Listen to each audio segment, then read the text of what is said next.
the worst financial crisis, the Great Recession, the worst since the 1930s. That was in large part because of tax policies that slashed taxes on the wealthy, failed to invest in the middle class, took their eyes off of Wall Street, and created a perfect storm. In fact, Donald was one of the people who rooted for the housing crisis. He said back in 2006, gee, I hope it does collapse because then I can go in and buy some and make some money. Well, it did collapse. That's called business, by the way. 9 million people, 9 million people lost their jobs, 5 million people lost their homes, and $13 trillion in family wealth was wiped out.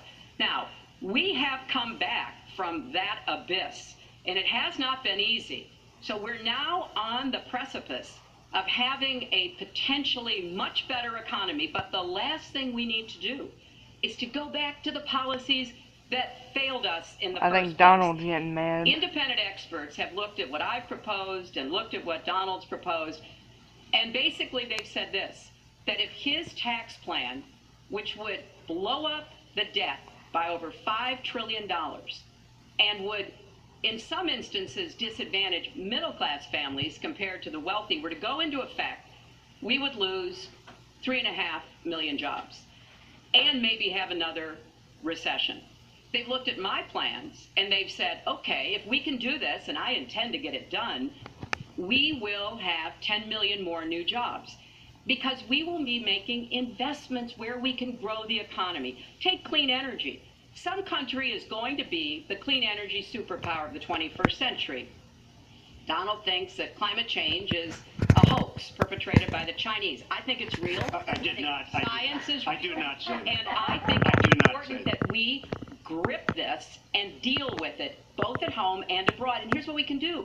We can deploy 500 million more solar panels. We can have enough clean energy to power every home. We can build a new modern electric grid. That's a lot of jobs. That's a lot of new economic activity. So I've tried to be very specific about what we can and should do, and I am determined that we're going to get the economy really moving again, building on the progress we've made over the last 8 years, but never going back to what got us in trouble in the first place. Mr. Trump. She talks about solar panels. We invested in a solar company, our country. That was a disaster. They lost plenty of money on that one. Now, look, I'm a great believer in all forms of energy, but we're putting a lot of people out of work. Our energy policies are a disaster. Our country is losing so much in terms of energy, in terms of paying off our debt. You can't do what you're looking to do with $20 trillion in debt. The Obama administration, from the time they've come in, is over 230 years worth of debt, and he's topped it. He's doubled it in a course of almost 8 years, 7.5 years to be semi-exact. So I will tell you this, we have to do a much better job at keeping our jobs. And we have to do a much better job at giving companies incentive to build new companies or to expand, because they're not doing it. And all you have to do is look at Michigan and look at Ohio and look at all of these places where so many of their jobs and their companies are just leaving. They're gone. And Hillary, I just ask you this. You've been doing this for 30 years. Why are you just thinking about these solutions right now? For 30 years you've been doing it, and now you're just starting to think of solutions. Well, actually, I will bring back jobs. You can't bring back jobs. Well, actually, I have thought about this quite a bit. Yeah, for 30 years. I have, well, not quite that long.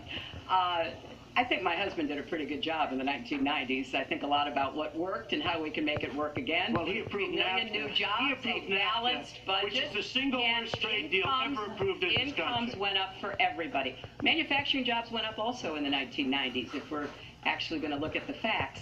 When I was in the Senate, I had a number of trade deals that came before me, and I held them all to the same test. Will they create jobs in America? Will they raise incomes in America? And are they good for our national security? Some of them I voted for. The biggest one, a multinational one known as CAFTA, I voted against. And because I hold the same standards as I look at all of these trade deals.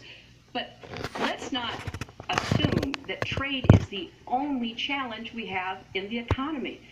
I think it is a part of it, and I've said what I'm going to do. I'm going to have a special prosecutor. We're going to enforce the trade deals we have, and we're going to hold people accountable. When I was Secretary of State, we actually increased American exports globally 30%.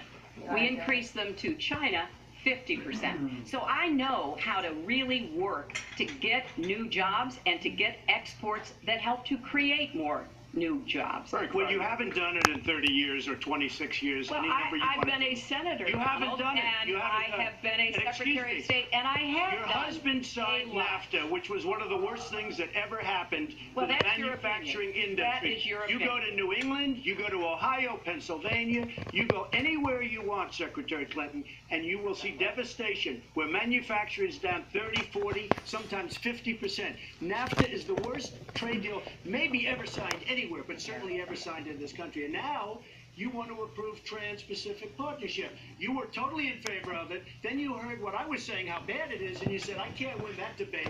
But you know that if you did win, you would approve that, and that will be almost as bad as NAFTA. Nothing will ever top NAFTA. That is just not accurate. I was against it once it was finally negotiated and the terms were laid out. I wrote about that in... You called it the gold standard. Well, I hope... You called it the gold standard of trade deals. You said it's the finest deal you've ever seen. No. And then you heard what I said about it, and all of a sudden you were against it. Well, Donald, I know you live in your own reality, but that is not